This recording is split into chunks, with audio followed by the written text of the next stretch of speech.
This is amazing. This is the best pressing tip ever for a beautiful flat seam. Hi, I'm Mary from Joyful and Mary Quilting, and I have something very pressing that I need to share with you, and I need to share right now. As quilters, we are always looking for ways to make our blocks more accurate, and we want them to lay flatter as we are creating our quilters' masterpieces. I have a solution, pun intended, to take your quilting to the next, more perfect, more accurate level. So be sure to watch all the way to the end, and you'll get the complete, inexpensive, do-it-yourself process that will make this all happen. So here's what we're going to need. First of all, you'll need a pressing solution. Mary Ellen's Best Press, Terrial Magic, Magic Premium Quilting and Crafting Spray, whatever it is that you usually use. You'll also need an empty acrylic paint marker. You'll need an iron and some kind of a pressing surface. You're going to fill your empty marker with pressing solution. And since I buy my pressing solution by the gallon, I like to fill these little bottles with the solution, and then it's easier to dispense it into the marker. So let's get started. I'm going to show you the process from start to finish, and then you decide whether or not you think you need to add this to your list of quilting supplies. So first of all, we need to get our marker ready. We're going to fill the marker with our pressing solution. Now, like I say, I buy it by the gallon because it's cheaper that way. And I'm going to fill it up, but it's really hard to pour from here to this little skinny pen. So what I have is a 4-ounce bottle that just has a really easy to use spout on it. So I can just squeeze what's in here into here without any spillage. So I'm going to take my lid off of my pen. Now they're all different. Every pen is different, but this particular one, it unscrews on the top, and we're going to take the top off. And then I've already got it filled up, but I just take my pressing solution, squirt it in there, and fill it up, almost to the top, but you want a little bit here because we do have part of the tip that goes into the cylinder, and you don't want to have everything squirt out because you've overfilled it. So then I put the lid on, and like I say, there's so many different ones, and they all work the same way, but they might be filled in a slightly different way. So I've got that. I'm going to set that aside. And as you can see, the tip on this, it's like a marker. That's what it is. It's used for acrylic paint. So you can use it to do some touch-ups when you're painting. We're just putting pressing solution in there. So the nib on the top, it has either a blunt tip or it has more of a marker-like tip. It doesn't matter which one you use. They both work. I like the one that's the angled marker tip that's more pointed at the end. So it's just totally up to you. So that's what we need to have ready to go. Now we're going to just show you how to use a 4-patch. We're going to make a 4-patch block, and you know a 4-patch uses 4 patches. So I have selected 2 different fabrics to make our 4-patch. I have the light and I have a dark. We have 2 actually cut from each one of these fabrics. These are 3.5 by 3.5 to make our 4-patch. So the first thing we're going to do is right sides together. We are going to sew a 1/4 inch seam right along one edge of both pairs of squares. So I have done that, and here we have the first one. And then to make our 4-patch, we want to alternate those fabrics. So here's the second one, and this is how it's going to go together. This is where the magic begins. You're going to take your marker, remove the lid, and you can finger press this, or if you want to, we're going to press toward the dark. You can just do a quick pass with your iron, but just enough to make it go over to one side and lay a little bit flat. Then you're going to take that angled end of your pen or the rounded end, whichever side you're using, and you're going to paint, or you're going to draw pressing solution right along that seam line. So you've got a little bit of solution on each fabric. Now, if you're just using the pen brand new, you're going to want to push it down just to get the solution down into the tip of your pen. And then you're just going to draw. And it comes out really easy. You don't want to go too slow because it'll get too saturated. You don't want to go too fast because then you won't cover everything. So we actually have that painted. Now I'm going to hold my iron. I'm not going to move it. I'm just going to hold it down for about 10 to 15 seconds. So that's what we're going to wait just for a little bit, and that's going to give it enough time to dry that pressing solution.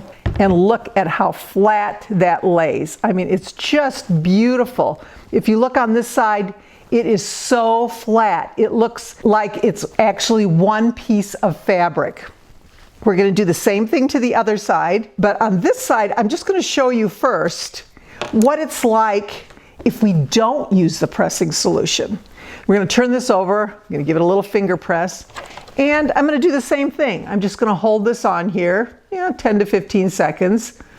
Now, normally when you're pressing, you probably won't even do that. You'll probably do it just 3 or 4 seconds, but we're going to put it on here just a little bit, just like we did the other one, and we're going to put it down.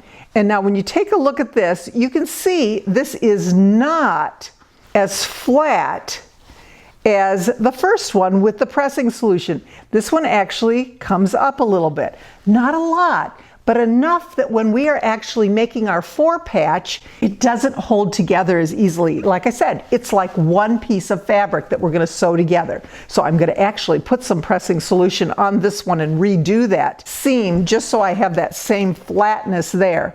So I'll show you again. I'm going to start here, give it a little bit of a push just to make sure I've got solution down in there.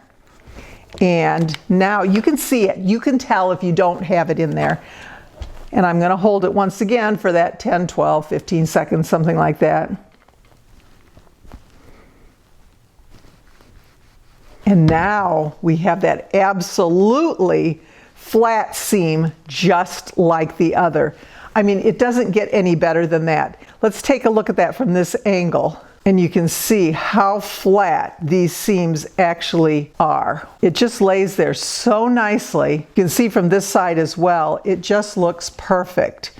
So now we're going to sew the 4 patch together. We want the alternating squares. We're going to put this together. I'm going to cross pin. If you don't know how I do that, we have a free workshop on the joyfulandmerryquilting.com website. You just go there, click on Watch Free Workshop, and it shows you what I mean.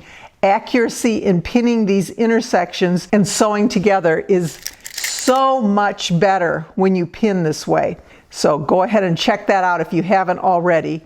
I'm going to just pin this because I like to pin, and I think it's important that we pin to keep everything straight and everything aligned.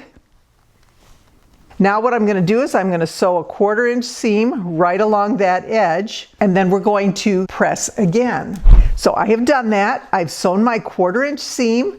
These are my 2 edges that I have pressed with the pressing solution.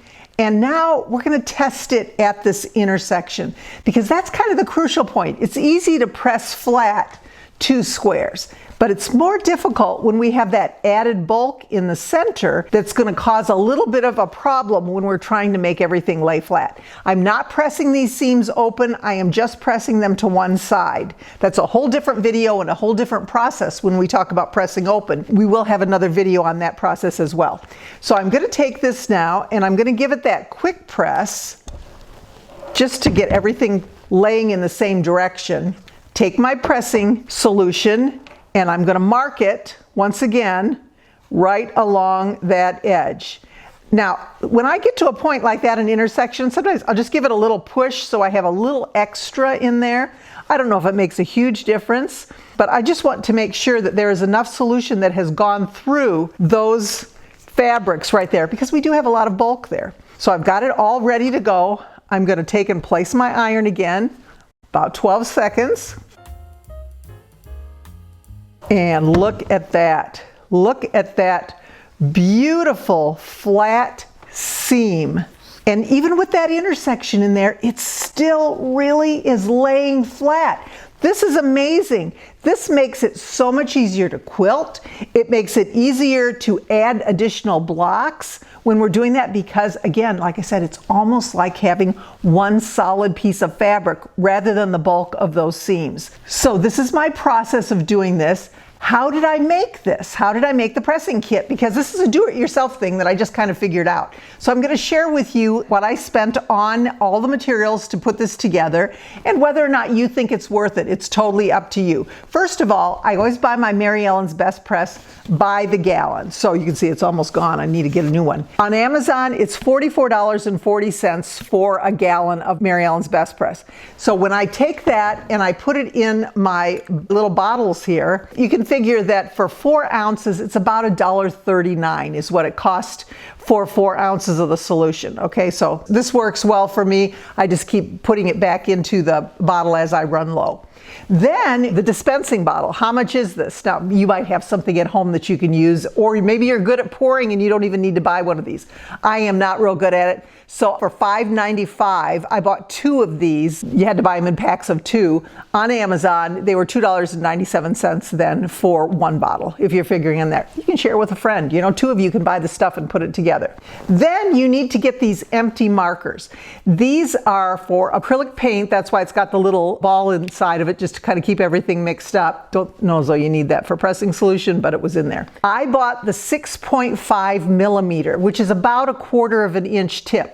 That seemed to work best. 1/2 inch would probably work okay too. It may be a little wide, but I think the 1/2 inch might work well for larger pieces. Maybe if you've got a large point that you're trying to cover, this works just as well. I mean, you can move the pen, but maybe the 5 would work better. I like the 1/4 inch tip. It ran $9.95. I had to buy 6. But that makes it $1.65 per marker, which isn't too bad either. You can buy additional little nibs for the end. You can buy those extra, and they cost hardly nothing. So if that one should happen to get a little bit dull, or you feel like you need, if it's getting rounded and you want it to be a little sharper looking, then you can replace those. So that's that. Now, if I put all that together, if I don't really count this just because I have this around all the time. This isn't something that I'm buying specifically for the marker. So my total, if you really want to figure how much it costs just to buy what you have to buy for 6 markers and 2 4-ounce bottles, it runs about $15.89 plus whatever pressing solution you're going to use. Now, I know there are pre-packaged pressing products out there if you prefer, but I'm always trying to save $1. I like the do-it-yourself process if I can, and this works really well for me. I've used it a lot. I don't notice any difference between this and the products that are actually marketed for this particular purpose. So I think it's a good savings. It's a great way to finish off our seams when we are trying to make them flat, when we are trying to fit them into our block, when we're trying to make our masterpiece. So I hope you enjoyed this tutorial. Please click like, please click subscribe if you haven't subscribed to our channel already. I am always trying to be joyful, but I will always be merry. And this really makes me joyful when I have a beautiful flat block that's easy to combine with other blocks along the way. Thanks for joining me.